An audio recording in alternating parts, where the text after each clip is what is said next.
Your power tool uses a variable speed switch. The switch turns the tool on and off and allows you to vary the speed. Over time, the switch can fail. It may no longer turn the tool on, might work intermittently, or might only run at one speed. Replacing the switch is a repair that you can do yourself, and I'm going to show you how. Hi, I'm Mark Socha. Do-it-yourself repairs like these are easier than you might think. From lawn machines to cordless drills, kitchen mixers, Outdoor grills. our how-to videos walk you through each repair from start to finish. So doing it yourself means never having to do it alone. Let's get started. I'll begin by removing the rear handle cover.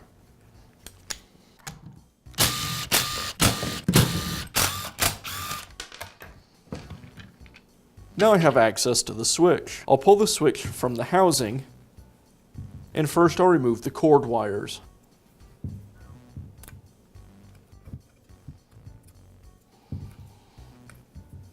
I'll go ahead and reconnect the cord wires to the new switch. I'll also need to transfer the screws from the old switch over to the new.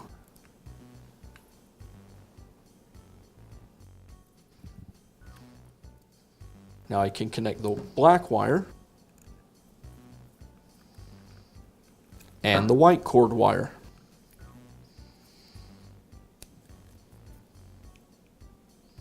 Now I'll remove each of the remaining wires one at a time and transfer them from the old switch to the new.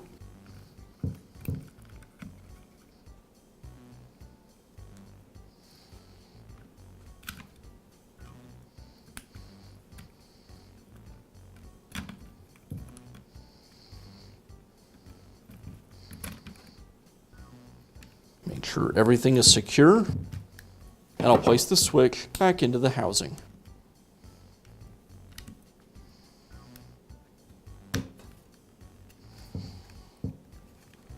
Now I can reinstall the housing.